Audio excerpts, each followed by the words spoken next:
decade or two old fight in my family. When I was younger, I had a bowl cut.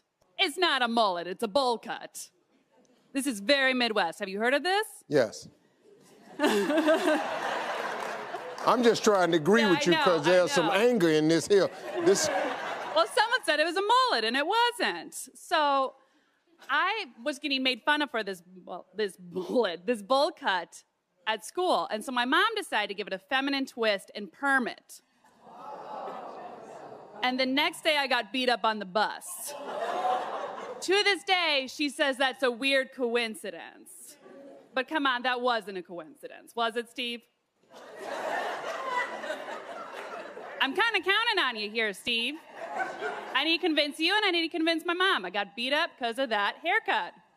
Yeah.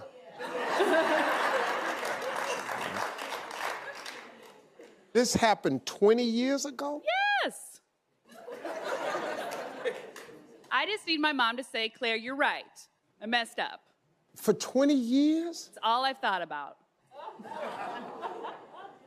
It happened 20 years ago. Let it go. Leave it alone. Your hair was gone. You were 6 years old. You got your hair cut with a bow. Your mama put in a perm one day. You got slapped right away. I don't know what the hell going on. Should've never put the Super Bowl on. And now that we're on our way, happened 20 years ago this day.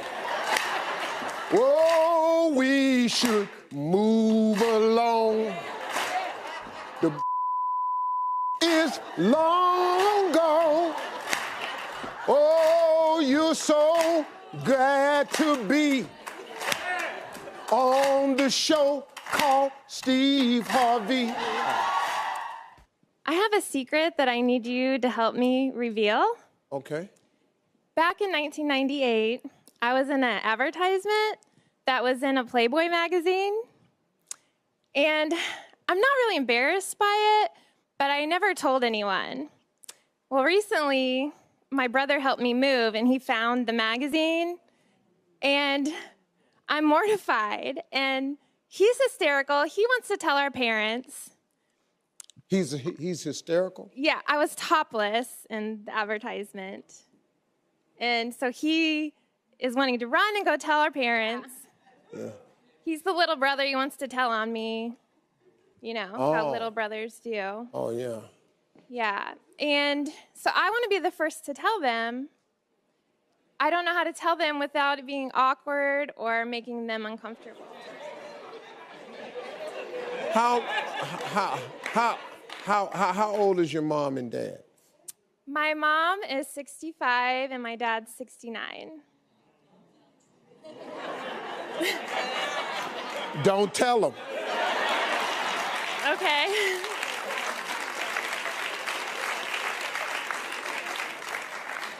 Don't tell them and beat your little brother ass. All right. Don't go in there and tell your mom and daddy that. No, pay him off. How old is he? He's 31.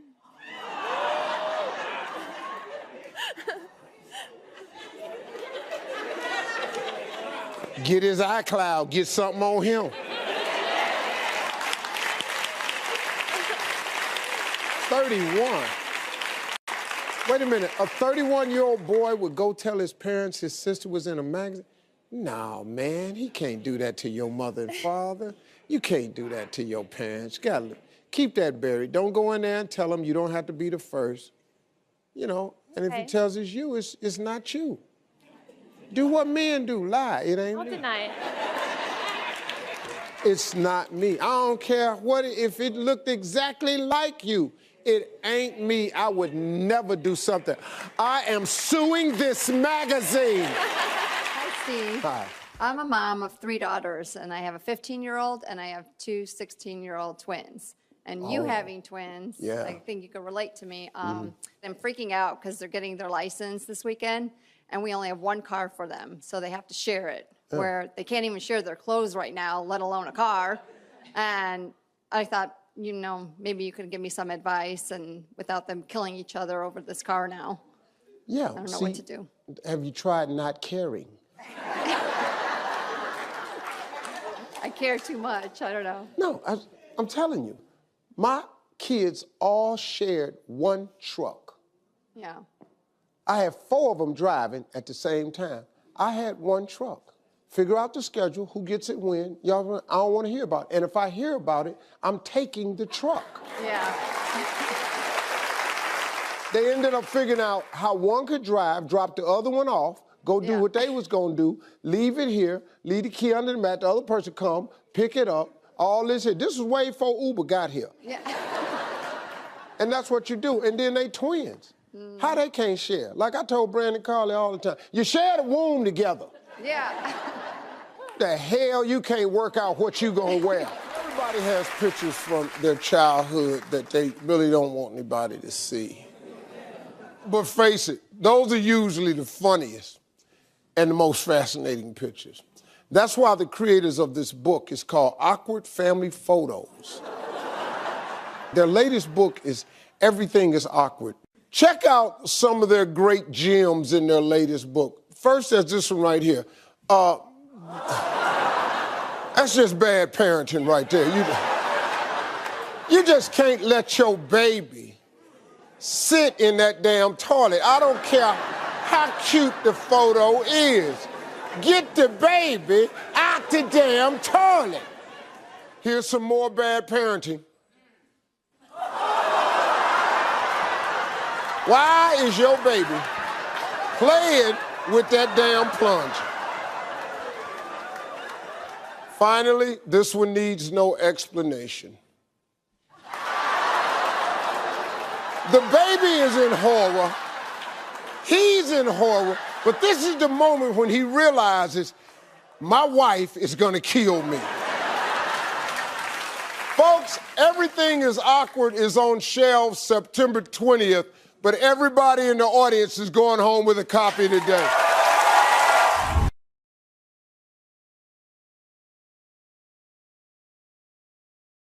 Hi, Steve. I'm a single mom of a 10-year-old boy. Recently, he has been asking me some questions about puberty and sex, and I'm really embarrassed to ask this question, but he recently came home from school and asked me what sex feels like. And me, being a female, I can't answer. So...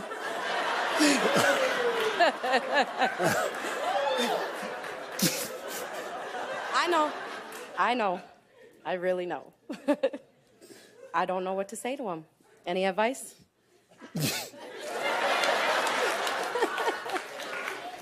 Sure can't tell him the truth, I know that.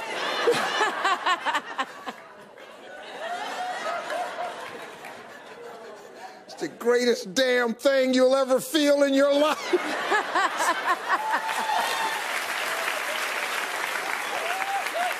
You can't tell this boy at 10 that he's gonna go in debt for it. He's gonna buy jewelry because of it. He'll own a house he can't afford to pay for. He'll drive a car that's gonna drive him to drink. He can't tell him none of that. You gotta tell him stuff that a 10-year-old can relate to.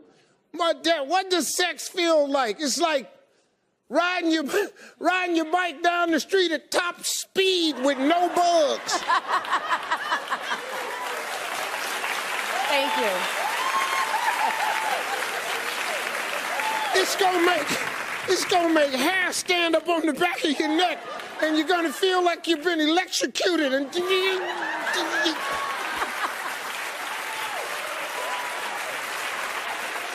you're gonna get toe spasms and charley horses, and you're gonna keep going. God.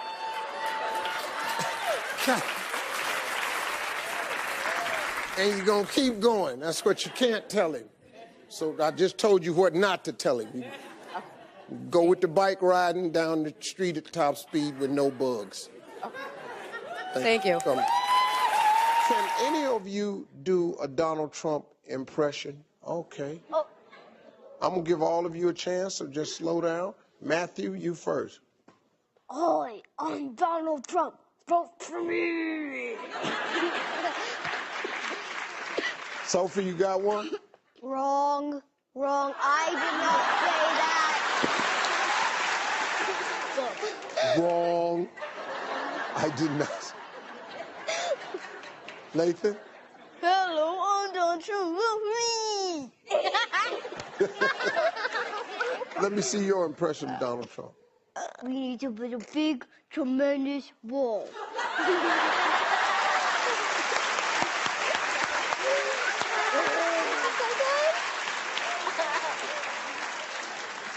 Did you hear what she said? Nora? I wasn't doing a Trump voice, but I have one thing I want to say. You'll make a good president. Yeah, Mr. Steve Harvey! I'll go for you, Mr. Steve Harvey! I'll go for you! For you! Let me ask y'all something.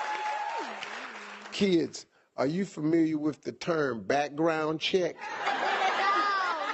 I don't even know what that means. I already know you are. Put your hand down.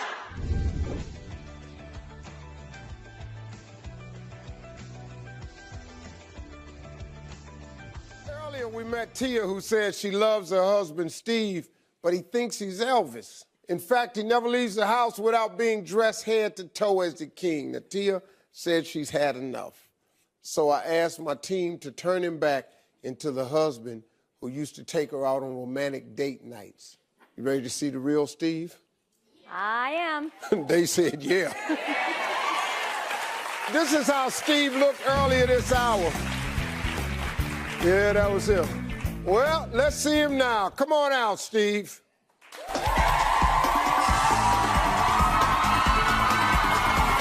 Hey, I gotta tell you.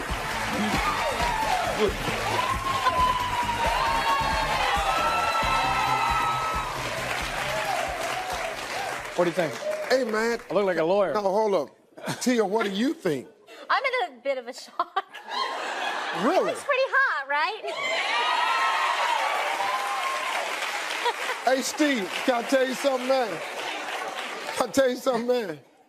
Man, you look like somebody's husband.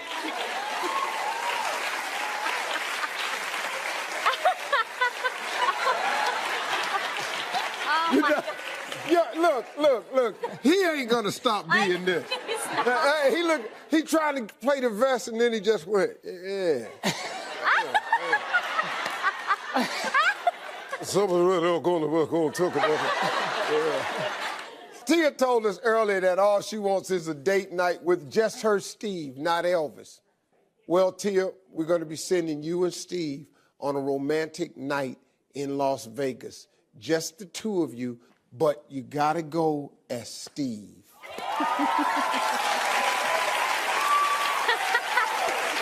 So here's the deal. This is what I promised you I'd do. I'm a spokesperson for a company called Green Dot, and they're giving you a $5,000 payday bonus on a Green Dot reloadable prepaid card. Because you know what? I had a question about me, hi, Ruby. My question is, I seen the news the other day, and I seen a gentleman quit his job to go to attend the World Series. Then this woman quit her job dancing on YouTube. Did you do anything crazy to quit a job? Well, I only quit one job. I've had 11 jobs. I got fired 10 times. So I only quit one job. It was the last job I had. I was selling insurance, and I went to amateur night at Hilarity's Comedy Club. I win amateur night. I won 50 bucks. I went to work the next morning. Downstairs on the first floor was a business company that says 500 business cards for $25 while you wait. And so I got these business cards. I put on a Steve Harvey comedian. I went upstairs, put all the stuff in a box at the insurance company, walked in my boss's office, told him I was going to quit. I was a comedian now because I've been waiting on this opportunity my whole life. I found it. I knew this was it. You couldn't tell me nothing. Told him I was going to quit. He said, look, you're a young man. You got a family. Put that stuff back in your desk. You don't have what it takes to go out there, and your family's going to suffer. I took my stuff in the box, back out to my desk, and I'm unpacking it. This is a true story. I'm unpacking in a box. A buddy of mine named Russell Middlebrooks walked up to me and said, hey, man, what you doing? I thought you was quitting today. I said, yeah, but I just talked to the boss, man, and he told me it wasn't a good idea. He said, man, you gonna let that dream-killing dude kill your dream like that? He said, man, you funny. If you don't go now, when you going? Put that stuff back in the box, walked back in his office, reached in my pocket, handed him one of them little cheesy-ass business cards. I said, hey, man, thank you for the opportunity you gave me. I said, but I'm a comedian now. I'm going to go for it. He said, if you walk out of this office, you'll never get this job again. I quit. I'm here now. Yeah. I quit. I just chased it, man. I had this dream. I thought I was going to be something. I took a shot. I say that to everybody. Sometimes, look, you got to take a shot. You got one time around the track in life. Might as well make the best of it. So